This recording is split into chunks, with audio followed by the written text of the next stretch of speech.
ತಮಿಳುನಾಡಿನಲ್ಲಿ ಇವತ್ತು CM ವಿಜಯ್ಗೆ floor test ಅಗ್ನಿ ಪರೀಕ್ಷೆ.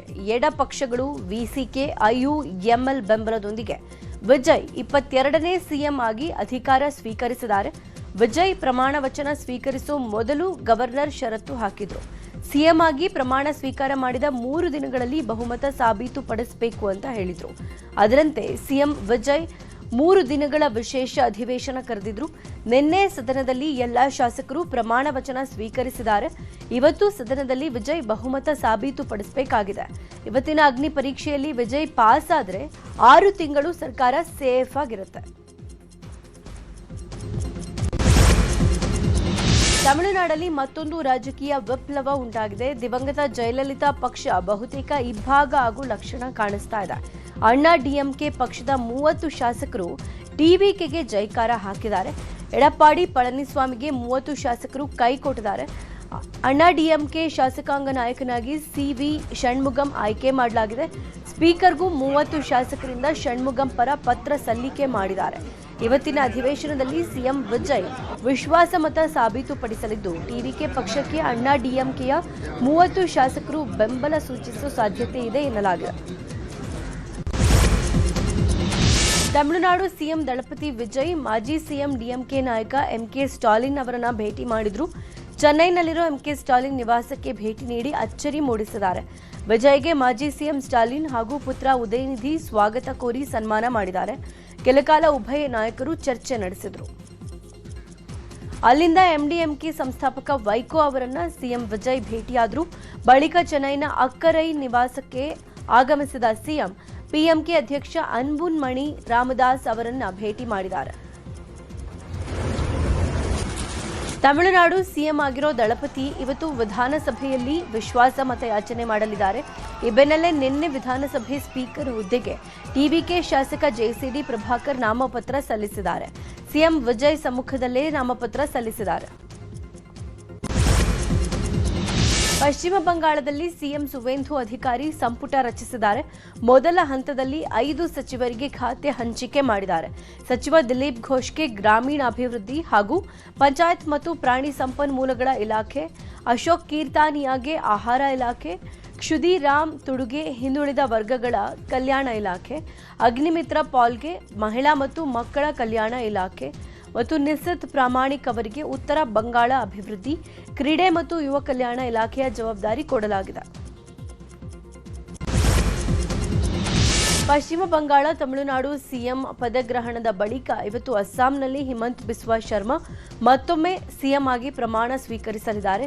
2ನೇ ಬಾರಿಗೆ ಹಿಮಂತ್ ಬಿಸ್ವಾ ಶರ್ಮಾ ಸಿಎಂ ಆಗಿ ಬೆಳಗ್ಗೆ 11:40ಕ್ಕೆ ಪ್ರಮಾಣ ವಚನ ಸ್ವೀಕರಿಸಲಿದ್ದಾರೆ. ಈಗಾಗಲೇ ಬಿಜೆಪಿಯ ನಾಯಕರು ಸಿಎಂ ಪ್ರಮಾಣ ವಚನ ಕಾರ್ಯಕ್ರಮಕ್ಕೆ ಅಸ್ಸಾಂನಲ್ಲೇ ಬೀಡು ಬಿಟ್ಟಿದ್ದಾರೆ. ರಕ್ಷಣಾ ಸಚಿವ ರಾಜನಾಥ್ ಸಿಂಗ್ ಕೂಡ ಅಸ್ಸಾಂಗೆ ಭೇಟಿ ಕೊಟ್ಟಿದ್ದಾರೆ. ಪ್ರಧಾನಿ ಮೋದಿ ಕೂಡ ಪದಗ್ರಹಣ ಕಾರ್ಯಕ್ರಮದಲ್ಲಿ ಭಾಗಿಯಾಗೋ ಸಾಧ್ಯತೆ ಇದೆ. ಪಶ್ಚಿಮ ಬಂಗಾಳದ ಬಳಿಕ ಮತ್ತೊಮ್ಮೆ ಅಸ್ಸಾಂನಲ್ಲಿ ಬಿಜೆಪಿ ಶಕ್ತಿ ಪ್ರದರ್ಶನಕ್ಕೆ ಸಜ್ಜಾಗಿದೆ. ಪೆಟ್ರೋಲ್ ಡೀಸೆಲ್ ಬಳಕೆ ಕಡಿಮೆ ಮಾಡಿ 1 ವರ್ಷ ಚಿನ್ನ ಖರೀದಿ ಮಾಡಬೇಡಿ ಅಂತ ಪ್ರಧಾನಿ ಮೋದಿ ಹೇಳಿದ್ದಾರೆ. ಪ್ರಧಾನಿಗಳ ಈ ಸಂದೇಶದ ಬಗ್ಗೆ ಪೆಟ್ರೋಲಿಯಂ ಮತ್ತು ನೈಸರ್ಗಿಕ ಅನಿಲ ಸಚಿವಾಲಯ ಸ್ಪಷ್ಟನೆ ಕೊಟ್ಟಿದೆ. ಜಾಗತಿಕ ಪೂರೈಕೆ ಅಡಚಣೆಗಳ ನಡುವೆಯೂ ಇಂಧನ ಎಲ್ಪಿಜಿ ದಾಸ್ತಾನು ಸಾಕಷ್ಟಿದೆ. ಗ್ರಾಹಕರಿಗೆ ನಿರಂತರ ಇಂಧನ ಪೂರೈಕೆಯನ್ನು ಒದಗಿಸುವಷ್ಟು ಸರ್ಕಾರ ಹಲವು ಪರಿಣಾಮಕಾರಿ ಕ್ರಮಗಳನ್ನು ತೆಗೆದುಕೊಂಡಿದೆ ಅಂತ ಪೆಟ್ರೋಲಿಯಂ ಮತ್ತು ನೈಸರ್ಗಿಕ ಅನಿಲ ಸಚಿವಾಲಯದ ಜಂಟಿ ಕಾರ್ಯದರ್ಶಿ ಸುಜಾತಾ ಶರ್ಮಾ ಹೇಳಿದ್ದಾರೆ. ಇನ್ನು ಗ್ಯಾಸ್ ಸಿಲಿಂಡರ್ ವಿತರಣೆ ಬಗ್ಗೆಯೂ ಮಾಹಿತಿ ಕೊಟ್ಟಿರುವ ಪೆಟ್ರೋಲಿಯಂ ಮತ್ತು ನೈಸರ್ಗಿಕ ಅನಿಲ ಸಚಿವಾಲಯ ಕಳೆದ 3 ದಿನಗಳಲ್ಲಿ 1,14,00,000 ಬುಕ್ಕಿಂಗ್ ಆಗಿದೆ. ನಾವು 1,26,00,000 ಎಲ್ಪಿಜಿ ಸಿಲಿಂಡರ್ ತಲುಪಿಸಿದ್ದೀವಿ. ಅದೇ ರೀತಿ ಕಮರ್ಷಿಯಲ್ ಎಲ್ಪಿಜಿ, ಆಟೋ ಎಲ್ಪಿಜಿ ದಾಸ್ತಾನು ಕೂಡ ಇದೆ. ಕೊರತೆ ಇಲ್ಲ ಅಂತ ಹೇಳ್ತಾ ಇದ್ದಾರೆ ಜಂಟಿ ಕಾರ್ಯದರ್ಶಿ ಸುಜಾತಾ ಶರ್ಮಾ. ಪ್ರಧಾನಿ ಮೋದಿ ಅವರ ಇಂಧನ ಬಳಕೆ ಮಿತಿಗೊಳಿಸುವಂತೆ ಸಲಹೆ ವಿಚಾರಕ್ಕೆ ಸಾಫ್ಟ್ವೇರ್ ಕಂಪನಿ ಸ್ಪಂದಿಸಿದೆ. ನ್ಯಾಸ್ಕಾಂ ಈ ಸಂಬಂಧ ಪತ್ರಿಕಾ ಪ್ರಕಟಣೆ ನೀಡಿದ್ದು, ಮಧ್ಯಪ್ರಾಚ್ಯ ಯುದ್ಧದ ಹಿನ್ನೆಲೆ ಕಂಪನಿಗಳು ಹೈಬ್ರಿಡ್ ಕೆಲಸ ಮಾದರಿಯನ್ನು ಅನುಸರಿಸ್ತಾ ಇವೆ. ಇಂಧನ ಹಾಗೂ ಇತರೆ ಉಳಿತಾಯದ ದೃಷ್ಟಿಯಿಂದ ವರ್ಕ್ ಫ್ರಮ್ ಹೋಮ್ಗೆ ಆದ್ಯತೆ ಕೊಡಲಾಗ್ತಾ ಇದೆ. ಇದರಿಂದಾಗಿ ಅನಗತ್ಯವಾಗಿ ಇಂಧನ ಬಳಕೆಗೆ ಮಿತಿಗೊಳಿಸಲಾಗಿದೆ. ಅಗತ್ಯ ಕೆಲಸಗಳಿಗಾಗಿ ಮಾತ್ರ ಕಚೇರಿಗಳನ್ನು ಅವಲಂಬಿಸಲಾಗಿದೆ. ಇದರಿಂದಾಗಿ ಪ್ರಯಾಣದ ಸಮಯ, ಇಂಧನವೂ ಉಳಿತಾಯ ಆಗುತ್ತೆ ಅಂತ ಮಾಧ್ಯಮ ಪ್ರಕಟಣೆ ಹೊರಡಿಸಿದೆ. ಕೊಲ್ಲಿ ರಾಷ್ಟ್ರಗಳ ಯುದ್ಧದ ಪರಿಣಾಮ ವಿಶ್ವದ ಹಲವು ರಾಷ್ಟ್ರಗಳ ಮೇಲೆ ಪ್ರಭಾವ ಬೀರಿದೆ. ಭಾರತದಲ್ಲೂ ಹಲವು ಸಮಸ್ಯೆಗಳು ಸೃಷ್ಟಿಯಾಗಿದೆ. ಪ್ರಧಾನಿ ನರೇಂದ್ರ ಮೋದಿ ಕೊರೋನಾ ಕಾಲದಂತೆ ಮತ್ತೆ ವರ್ಕ್ ಫ್ರಮ್ ಹೋಮ್ ಜಾರಿಗೆ ಬರೋ ಬಗ್ಗೆ ಪುನರುಚ್ಚಾರ ಮಾಡಿದ್ದಾರೆ. ಹೈದರಾಬಾದ್ನಲ್ಲಿಯೂ ಈ ಬಗ್ಗೆ ಮಾತನಾಡಿದ ಪ್ರಧಾನಿ ಮೋದಿ ನಿನ್ನೆ ವಡೋದರಾದಲ್ಲಿಯೂ ಅದನ್ನೇ ಹೇಳಿದ್ದಾರೆ. ಎಲ್ಲ ಶಾಲೆಗಳು ಆನ್ಲೈನ್ ಕ್ಲಾಸ್ ಮಾಡೋಕೆ ಮನವಿ ಮಾಡಿದ್ದು ಹತ್ತಾರು ಪ್ರಶ್ನೆ ಹುಟ್ಟುಹಾಕಿದೆ. ಪ್ರಧಾನಿ ನರೇಂದ್ರ ಮೋದಿ ಅವರಿಗೆ ಸರ್ದಾರ್ ಗೌರವ ರತ್ನ ಪ್ರಶಸ್ತಿ ಪ್ರದಾನ ಮಾಡಲಾಗಿದೆ. ಗುಜರಾತ್ನ ವಡೋದರಾದಲ್ಲಿ ನಡೆದ ಕಾರ್ಯಕ್ರಮದಲ್ಲಿ ಪ್ರಶಸ್ತಿ ಪ್ರದಾನ ಮಾಡಲಾಯಿತು. ಪಾಟೀದಾರ್ ಸಮುದಾಯದ 8 ಪ್ರಮುಖ ಸಂಸ್ಥೆಗಳು ಸ್ಥಾಪಿಸಿರುವ ಪ್ರತಿಷ್ಠಿತ ಸರ್ದಾರ್ ಗೌರವ ರತ್ನ ಪ್ರಶಸ್ತಿಯನ್ನ ನೀಡಿ ಪ್ರಧಾನಿ ಮೋದಿ ಅವರನ್ನು ಗೌರವಿಸಲಾಗಿದೆ. ಸಚಿವ ಡಿ ಸುಧಾಕರ್ ನಿಧನದಿಂದ ಮತ್ತೊಂದು ಸಚಿವ ಸ್ಥಾನ ಖಾಲಿಯಾಗಿದ್ದು ಸಚಿವಾಕಾಂಕ್ಷಿಗಳಲ್ಲಿ ಬಯಕೆ ಹೆಚ್ಚಿದೆ. ಸಂಪುಟ ಪುನರ್ರಚನೆ ಹಾಗೂ ನಿರೀಕ್ಷೆಯಲ್ಲಿ ಆಕಾಂಕ್ಷಿಗಳಿದ್ದಾರೆ. 20 ಸಚಿವರನ್ನ ಸಂಪುಟದಿಂದ ಕೈಬಿಡುವಂತೆ ಹಿರಿಯ ಶಾಸಕರು ಪಟ್ಟು ಹಿಡಿದಿದ್ದಾರೆ. ಸದ್ಯ ಕೇರಳಂ ಸಿಎಂ ಆಯ್ಕೆ ಕಗ್ಗಂಟು ಬಗೆಹರಿತಾ ಇದ್ದಂತೆ ಹಿರಿಯ ಶಾಸಕರು ದೆಹಲಿಗೆ ತೆರಳುತ್ತಾರೆ. ಬಿ ನಾಗೇಂದ್ರ, ಕೆಎನ್ ರಾಜಣ್ಣರಿಂದ ಯುವ ಸಬಲೀಕರಣ ಸಹಕಾರ ಖಾತೆ ತೆರವಾಗಿತ್ತು. ಇದೀಗ ಸುಧಾಕರ್ ನಿಧನದಿಂದ ಯೋಜನಾ ಮತ್ತು ಸಾಂಖ್ಯಿಕ ಖಾತೆಯೂ ಖಾಲಿಯಾಗಿದ್ದು ಸಿಎಂ ಬಳಿ ಇದೆ. ಹೀಗಾಗಿ ಸಂಪುಟ ಪುನರ್ ರಚನೆ ಮಾಡೋ ಸಾಧ್ಯತೆಗಳು ಹೆಚ್ಚಾಗಿವೆ. ಗ್ರೇಟರ್ ಬೆಂಗಳೂರು ಅಥಾರಿಟಿ ವ್ಯಾಪ್ತಿಯ ಪಾಲಿಕೆಗಳಿಗೆ ಶೀಘ್ರದಲ್ಲೇ ಚುನಾವಣೆ ನಡೆಯೋ ಸಾಧ್ಯತೆ ಇದೆ. ಈ ಹಿನ್ನೆಲೆ ಬೆಂಗಳೂರು ಕಾಂಗ್ರೆಸ್ ಜಿಲ್ಲಾಧ್ಯಕ್ಷರ ಜೊತೆ ರಾಜ್ಯ ಕಾಂಗ್ರೆಸ್ನ ಉಸ್ತುವಾರಿ ರಣದೀಪ್ ಸಿಂಗ್ ಸುರ್ಜೇವಾಲಾ ಸಭೆ ನಡೆಸಿದ್ದಾರೆ. ಖಾಸಗಿ ಹೋಟೆಲ್ನಲ್ಲಿ ಸಭೆ ನಡೆದಿದ್ದು ಚುನಾವಣೆಗೆ ಸಿದ್ಧತೆ ಕುರಿತು ಜಿಲ್ಲಾಧ್ಯಕ್ಷರ ಜೊತೆಗೆ ಚರ್ಚೆ ನಡೆದಿದೆ. ಸಭೆಯಲ್ಲಿ ಎಐಸಿಸಿ ಕಾರ್ಯದರ್ಶಿ ಅಭಿಷೇಕ್ ದತ್, ಕೆಪಿಸಿಸಿ ಕಾರ್ಯಾಧ್ಯಕ್ಷ ಜಿಸಿ ಚಂದ್ರಶೇಖರ್ ಉಪಸ್ಥಿತರಿದ್ದರು. ಜಿಬಿಎ ಚುನಾವಣೆ ನಡೆಸೋಕೆ ಸಮಯ ಕೋರಿ ಸುಪ್ರೀಂ ಕೋರ್ಟ್ನಲ್ಲಿ ರಾಜ್ಯ ಸರ್ಕಾರ ಅರ್ಜಿ ಸಲ್ಲಿಸಿದೆ.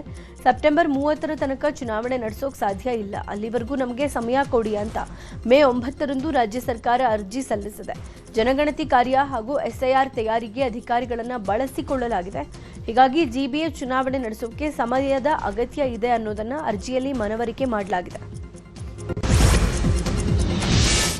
ಶಾಸಕ ಸ್ಥಾನ ಕಳೆದುಕೊಂಡಿದ್ದ ರಾಜೇಗೌಡರಿಗೆ ಸುಪ್ರೀಂ ಕೋರ್ಟ್ ರಿಲೀಫ್ ಕೊಟ್ಟಿದೆ.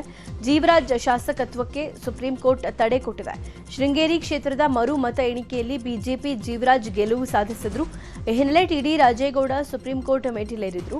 ಸುಪ್ರೀಂ ಕೋರ್ಟ್ ನ್ಯಾಯಮೂರ್ತಿ ಸಂಜಯ್ ಕುಮಾರ್ ಹಾಗೂ ವಿನೋದ್ ಚಂದ್ರನ್ ನೇತೃತ್ವದಲ್ಲಿ ಪೀಠದಿಂದ ವಿಚಾರಣೆ ನಡೆದಿದೆ. ಅರ್ಜಿದಾರ ಟಿಡಿ ರಾಜೇಗೌಡ ಪರವಾಗಿ ಕಪಿಲ್ ಸಿಬಲ್ ವಾದ ಮಂಡಿಸಿದ್ದಾರೆ. ಹೈಕೋರ್ಟ್ ಆದೇಶಕ್ಕೆ ಸುಪ್ರೀಂ ಮಧ್ಯಂತರ ತಡೆ ಕೊಟ್ಟಿದೆ. ಮೇ 21ಕ್ಕೆ ಸುಪ್ರೀಂ ಕೋರ್ಟ್ ವಿಚಾರಣೆಗೆ ನಿಗದಿ ಮಾಡಲಾಗಿದೆ. ಇನ್ನು ರಾಜೇಗೌಡರಿಗೆ ಸುಪ್ರೀಂ ಕೋರ್ಟ್ನಲ್ಲಿ ರಿಲೀಫ್ ಸಿಕ್ಕ ಬೆನ್ನಲ್ಲೇ ಅಭಿಮಾನಿಗಳು ಸಂಭ್ರಮಾಚರಣೆ ಮಾಡಿದ್ದಾರೆ. ಚಿಕ್ಕಮಗಳೂರು ಜಿಲ್ಲೆಯ ಶೃಂಗೇರಿ, ಕೊಪ್ಪ, ಎನ್ಆರ್ಪುರ ಪಟ್ಟಣದಲ್ಲಿ ಕಾಂಗ್ರೆಸ್ ಕಾರ್ಯಕರ್ತರು ಸಂಭ್ರಮಿಸಿದ್ದಾರೆ. ಪಟ್ಟಣದಲ್ಲಿ ರಾಜೇಗೌಡ ಪರ ಘೋಷಣೆಗಳನ್ನು ಕೂಗಿ ಪಟಾಕಿ ಸಿಡಿಸಿ ಸಂಭ್ರಮಿಸಿದ್ದಾರೆ.